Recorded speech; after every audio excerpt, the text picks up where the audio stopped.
Hello students, today we will learn chemical reactions and equations. आज आपण रासायनिक अभिक्रिया आणि समीकरणे या प्रकरणाचा अभ्यास करणार आहोत.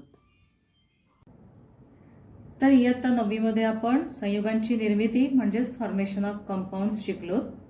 थोडीशी उजळणी घेऊया आपण की इलेक्ट्रॉनच्या देवाणघेवाणीमुळे आयनिक संयुगे तयार होतात आणि इलेक्ट्रॉनच्या भागीदारी किंवा संधान प्रक्रियेमुळे संयुगे तयार होतात.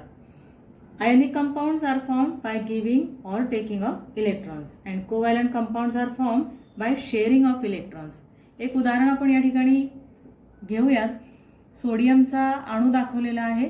अणू क्रमांक आहे Z बरोबर 11 आणि त्याचं इलेक्ट्रॉनिक कॉन्फिगरेशन आहे 2 8 1. म्हणजेच पहिल्या ऑर्बिटमध्ये हे 2 इलेक्ट्रॉन आहेत, दुसऱ्या ऑर्बिटमध्ये 8 इलेक्ट्रॉन आहेत आणि अर्थातच तिसऱ्या ऑर्बिटमध्ये 1 इलेक्ट्रॉन आहे. असे 11 इलेक्ट्रॉन या सोडियमच्या अणूमध्ये असतात. आणि क्लोरीन ज्याचा ॲटॉमिक नंबर 17 आहे, the first orbit content 2 electrons, in the second orbit there are 8 electrons and the last that is third one has 7 electrons. आता आपण जर पाहिलं तर दोघांचीही अष्टक स्थिती पूर्ण नाही, म्हणजे octet condition is not completed. आणि मग यासाठी काय करावं लागेल? आता ह्याचा विचार केला तर ह्याला 1 इलेक्ट्रॉन जर कोणी दिला तर याची ऑक्टेट कंडिशन अष्टक पूर्ण होते, किंवा मग याला दुसऱ्याकडून 7 इलेक्ट्रॉन मिळवावे लागतील, जे त्याच्यासाठी अवघड आहे. क्लोरीनच्या अणूचा विचार केला तर chlorine has to take only 1 electron, म्हणजे त्याला फक्त 1 इलेक्ट्रॉन घ्यायचा आहे, किंवा 7 इलेक्ट्रॉन आपल्या लास्ट ऑर्बिटमध्ये आहेत ते द्यायचे. अर्थातच क्लोरीन सुद्धा काय करतो? 1 इलेक्ट्रॉन घेणं प्रेफर करतो. आणि मग या ठिकाणी ह्याला 1 इलेक्ट्रॉन डोनेट करायचा आहे आणि क्लोरीनला 1 इलेक्ट्रॉन घ्यायचा आहे. आणि ज्या वेळेला हा 1 इलेक्ट्रॉन ह्याला देतो तेव्हा ह्याची सुद्धा ऑक्टेट कंडिशन पूर्ण होते आणि ह्याची सुद्धा अष्टक म्हणजेच ऑक्टेट कंडिशन पूर्ण होते. तर अशा पद्धतीने इलेक्ट्रॉन दिला आणि घेतला, give and take of electrons, हे आयन्स तयार होतात. सोडियमचा धन आयन तयार होतो आणि क्लोरीनचा ऋण आयन तयार होतो. आपण या पद्धतीने हे आयन लिहित असतो.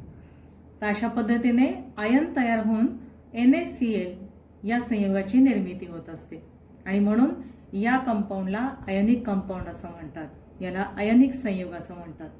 आणि आताच आपण म्हणलं सहसंयुग संयुग कसं तयार होतं, तर यामध्ये मात्र इलेक्ट्रॉनची देवाणघेवाण न होता शेअरिंग होतं.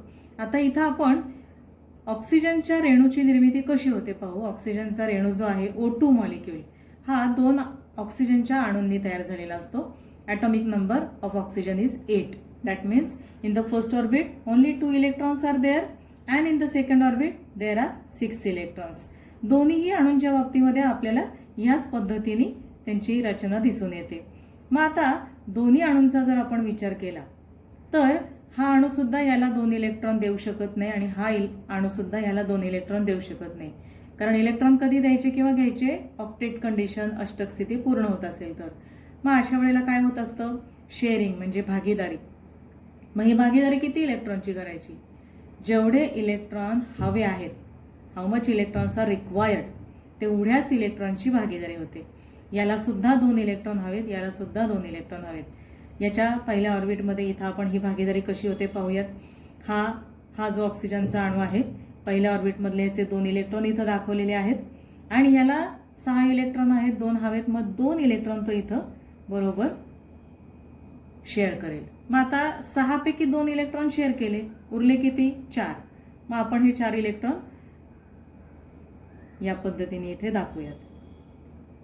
या ऑक्सिजनच्या बाबतीत पण हेच, याला सुद्धा 2 इलेक्ट्रॉन हवेत म्हणून तो सुद्धा काय करतो? 2 इलेक्ट्रॉन शेअर करतो. मग त्याच्या 6 पैकी म्हणजे शेवटच्या कक्षेतलेच इलेक्ट्रॉन शेअर केले जातात. 6 पैकी 2 इलेक्ट्रॉन शेअर केले, उरले किती? 4. मग आपण हे 4 इलेक्ट्रॉन या पद्धतीने इथे दाखवू शकतो. आता आपण शेवटचं ऑर्बिट जर बघितलं तर हे 4, हे 2, हे 2 अशी अष्टक स्थिती ह्याची पूर्ण झाली. याची पण 4 2 2 अशी अष्टक स्थिती पूर्ण झाली आणि ह्या पद्धतीने शेअरिंगमध्ये इलेक्ट्रॉन्स वापरल्यानंतर हे संयुग तयार झालं. This compound is form by sharing of electrons and that's why this is called covalent compound. याला म्हणायचं सहसंयोज संयुग. इयत्ता 9वी मध्ये आपण हे शिकलेलो आहोत. आता ऑक्सिजनचं लिखाण हे कसं करतो आपण? 4 इलेक्ट्रॉन शेअर केले, यांनी हे 2 इलेक्ट्रॉन केले आणि यांनी हे 2 इलेक्ट्रॉन केले, म्हणजे त्यांच्यामध्ये या दोघांमध्ये 1 आणि या दोघांमध्ये 1 असं डबल बॉन्ड दुहेरी बंध तयार झाला. तर तुम्हाला आता हे लक्षात आलं असेल. आता ही संयुग तयार होतात म्हणजेच रासायनिक अभिक्रिया होते. तर ह्या व्हिडिओमध्ये आपल्याला रासायनिक अभिक्रिया कशा होतात आणि ती कशी रासायनिक समीकरणांच्या साहाय्याने मांडायची ते पाहूयात. We will learn about chemical reactions and chemical equations. आता पुन्हा एक थोडंसं उजळणी घेऊयात आपण की भौतिक बदल आणि रासायनिक बदल, physical change is temporary change, म्हणजे तात्पुरता बदल होतो भौतिक बदलामध्ये, फिजिकल चेंजमध्ये. इथं आपल्या लक्षात येईल की मी एक बर्फाचा क्यूब घेतलेला आहे जो आपण म्हणतो की तो स्थायू आहे, सॉलिड आहे आणि नॉर्मल रूम टेम्परेचरला ठेवल्यामुळे अर्थातच त्याचं पाणी होतं. It is converted into liquid state, म्हणजे solid is converted into liquid state.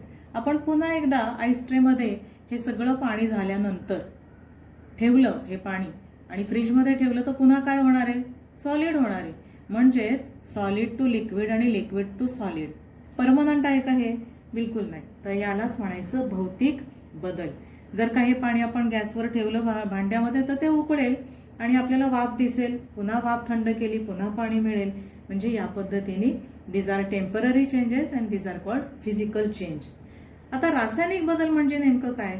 तर रासायनिक बदल हा मात्र कायमस्वरूपी असतो. That means it is permanent change. आता आपल्याला माहिती आहे हा परमनंट चेंज कुठं कुठं होतो. आपल्या आईची स्वयंपाकघर आहे, हे एक खरं तर प्रयोगशाळा आहे. त्याच्यासाठी शाळेचीच प्रयोगशाळा हवी असं नाही आहे. इथं आपण जर भाजी टोमॅटो घेतलेला आहे, एकाचा रंग आणि दुसऱ्याचा रंग तुमच्या लक्षात येतो. हा थोडासा कच्चा आहे आणि हा थोडासा पिकलेला आहे, रायपन आहे हा. आता एकदा का हा लाल झाला पुन्हा याचा कलर असा पिवळसर किंवा हिरवा होईल का? बिलकुल नाही. म्हणजे दिस इज परमनंट चेंज. हा कायमस्वरूपी बदल आहे. झाडांची पानं सुद्धा आपल्याला ह्या पद्धतीने दिसतात की छान सुरुवातीला हिरवी असतात आणि नंतर मग ती परिपक्व झाली की ती पिवळी बनतात. हिरव्या रंगाचा पिवळा कलर होणं परमनंट चेंज आहे. म्हणजे या पद्धतीने तुम्ही जर विचार केला तर स्वयंपाकघरात कितीतरी बदल घडत असतात. तुम्ही हे सर्व बदल लक्षात घ्या, त्याचं निरीक्षण करा and again classify these changes into physical change and chemical change. रासायनिक बदल आणि भौतिक बदलात तुम्ही त्याचं वर्गीकरण निश्चितपणे करा. आता रासायनिक अभिक्रिया म्हणजे काय? तर जुने बंध तुटणे आणि नवीन बंध तयार होणे. That means breaking and making of bonds and formation of new compounds. म्हणजे इथं तुम्हाला आता फॉर्मेशन कसं होतं हे पुन्हा एकदा मी या पेपरवरती दाखवलेलं आहे. या केमिकल रिॲक्शनचे नेमके characteristic, what are the characteristics of this chemical changes, काय वैशिष्ट्य आहेत अगदी थोडक्यात बघूयात. की त्यांच्यामध्ये पदार्थांची अवस्था बदलू शकते, तुम्हाला हे लक्षात आलेलं असेल, किंवा त्याच्यामध्ये रंगामध्ये बदल होऊ शकतो. काही वेळेला गॅसची निर्मिती म्हणजे वायूची निर्मिती होऊ शकते, इव्हॉल्युशन ऑफ गॅस. कधी कधी टेम्परेचरमध्ये बदल होऊ शकतो. पुन्हा आपण हे एकच उदाहरण घेऊ शकतो. बर्फाचं टेम्परेचर 0 असतं आणि नॉर्मल टेम्परेचर पाण्याचं, आपलं रूम टेम्परेचर 17, 18 ते 40 पर्यंत किती असेल तेवढं त्या पाण्याचं रूम टेम्परेचर असतं. त्यानंतर कधी कधी प्रेसिपिटेट तयार होतो म्हणजे अवक्षेप तयार होऊ शकतो. ह्या काही अशा थोडक्यात वैशिष्ट्ये आपण पाहिलेली आहेत इथे.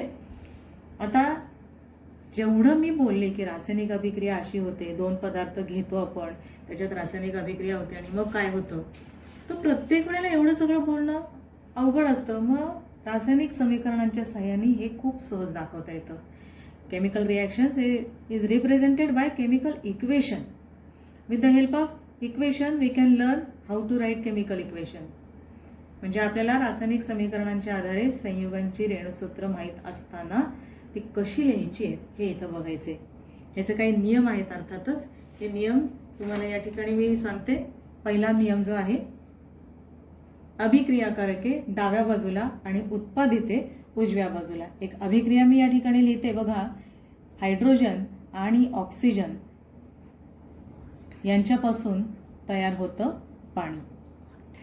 पहिला नियम आहे. अभिक्रिया लिहिली आपण इथं हायड्रोजन आणि ऑक्सिजन बाणाच्या डाव्या बाजूला.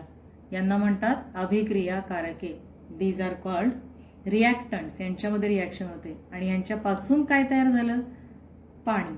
हे आहे प्रॉडक्ट, याला म्हणायचं उत्पादिते. थोडंसं मी तुमच्यासाठी मोठं लिहिते. H2.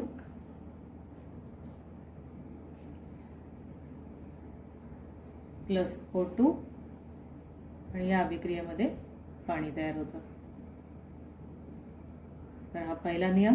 डाव्या बाजूला रिॲक्टंट्स, उजव्या बाजूला प्रॉडक्ट. आणि अर्थातच जर एकापेक्षा 2 पदार्थ असतील तर त्यांच्यामध्ये अधिकचं साईन द्यायचं. Plus sign should be there in between 2 compounds. त्यानंतर दुसरा नियम जो आहे हा झाला पहिला नियम. आता दुसरा नियम काय, तर अभिक्रिया घडण्यासाठी जर उष्णता द्यावी लागत असेल तर हा जो ॲरो दाखवला आहे, आपण बाण दाखवला आहे, त्याच्यावरती एक चिन्ह द्यायचं असतं त्रिकोणाचं. If heat is provided the sign of triangle should be above the arrow. इथं एक अभिक्रिया आपण लिहूयात. कॅल्शियम कार्बोनेट CaCO3 एकच कंपाऊंड आहे. याला आपण उष्णता देतो आणि उष्णता असं लिहिण्याऐवजी आपण हे चिन्ह या ठिकाणी दिलेलं आहे.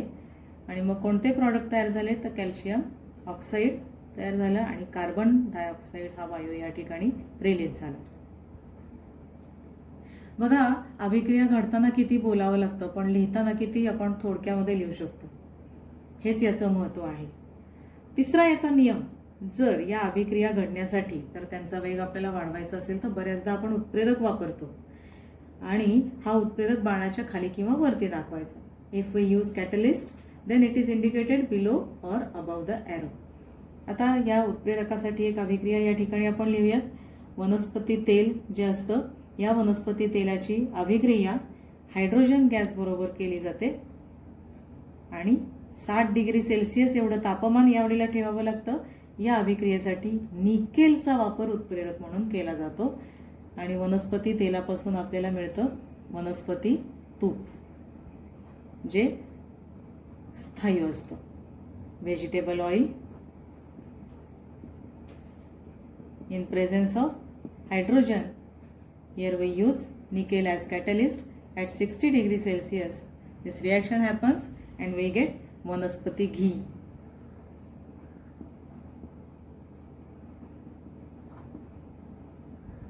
आलं लक्षात? तर या पद्धतीने जर कॅटलिस्ट वापरायचा तर तो ॲरोच्या वरती किंवा खाली दाखवायचा असतो. आता तुम्ही म्हणाल कॅटलिस्ट किंवा उत्प्रेरक म्हणजे नेमकं काय, तर तो स्वतः अभिक्रियेत भाग घेत नाही पदार्थ, पण अभिक्रियेचा वेग वाढवण्यासाठी त्याचा उपयोग होतो आणि म्हणून त्याला कॅटलिस्ट असं म्हणतात. यानंतर चौथा नियम आपल्याला बघायचा आहे.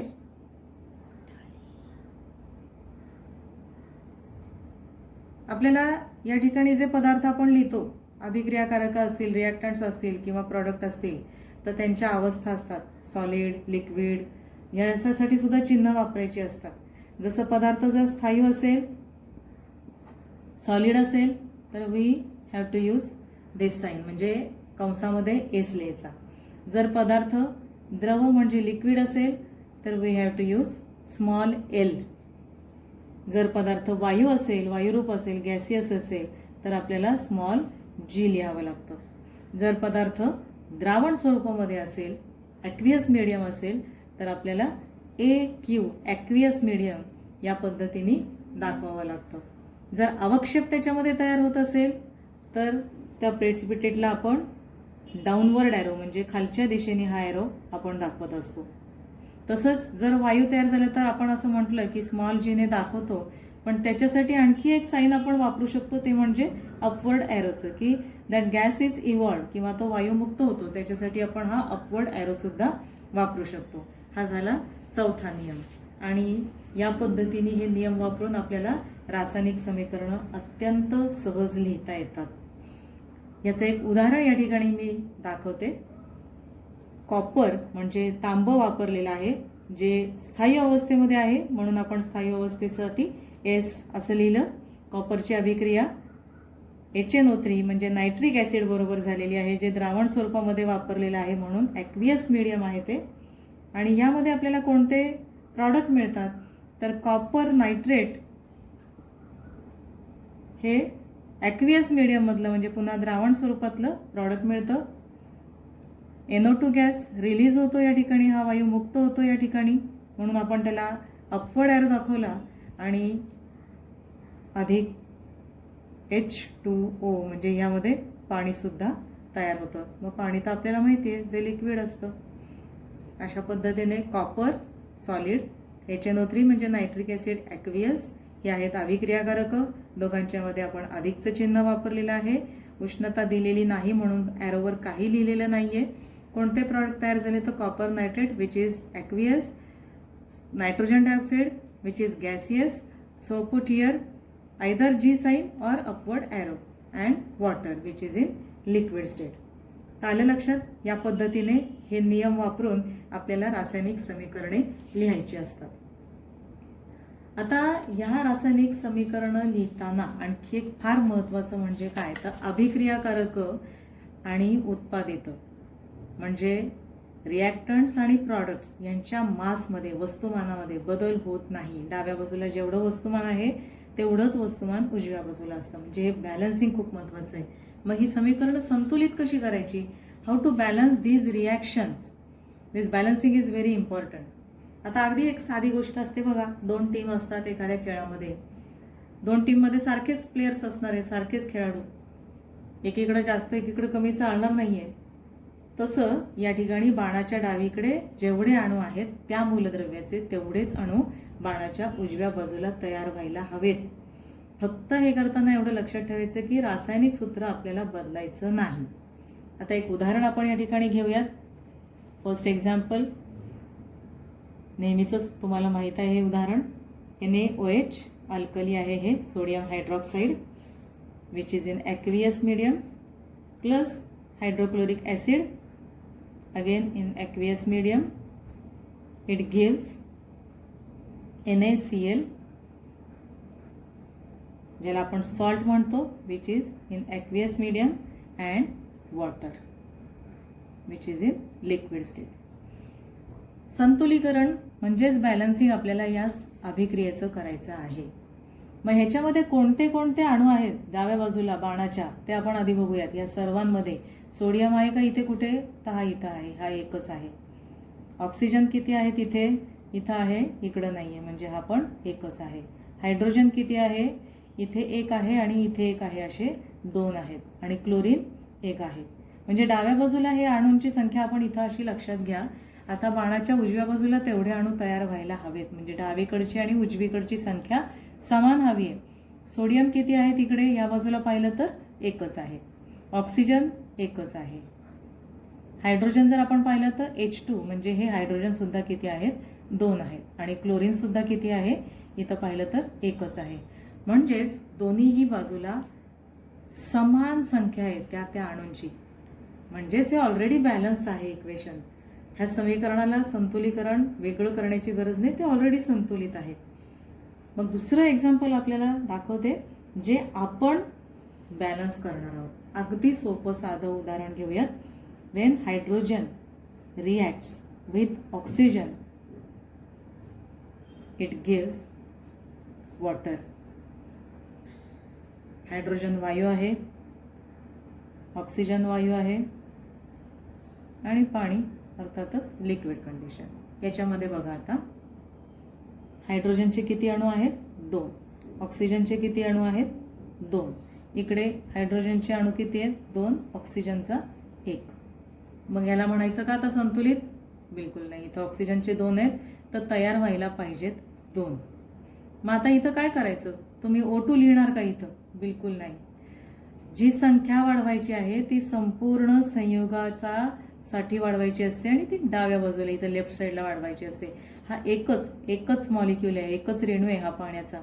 मग आपल्याला आणखी एक पाण्याचा रेणू घ्यावा लागेल H2O. आणखी एक आपण पाण्याचा रेणू घेतला. आता ह्याच्यामधला ऑक्सिजन आणि ह्याच्यामधला ऑक्सिजन असे 2 ऑक्सिजन झाले. पण त्यामुळे काय झालं हायड्रोजन इथं 2 आणि इथं 2. हायड्रोजन किती झाले आता 4 झाले ना. आणि इकडं मात्र किती हायड्रोजन 2. मग हायड्रोजनची ऑक्सिजन झाले समान पण हायड्रोजन ठीक आहे. मग आपण परत इकडे हायड्रोजन घेऊयात बघा. आता हायड्रोजनची संख्या किती झाली 2 आणि 2 4 झाली. ऑक्सिजन 2च आहे. इकडे हायड्रोजन 4 झाले, ऑक्सिजन 2. आलं लक्षात? म्हणजे आता हे संतुलित झालं. मग हे कसं लिहायचं बघा.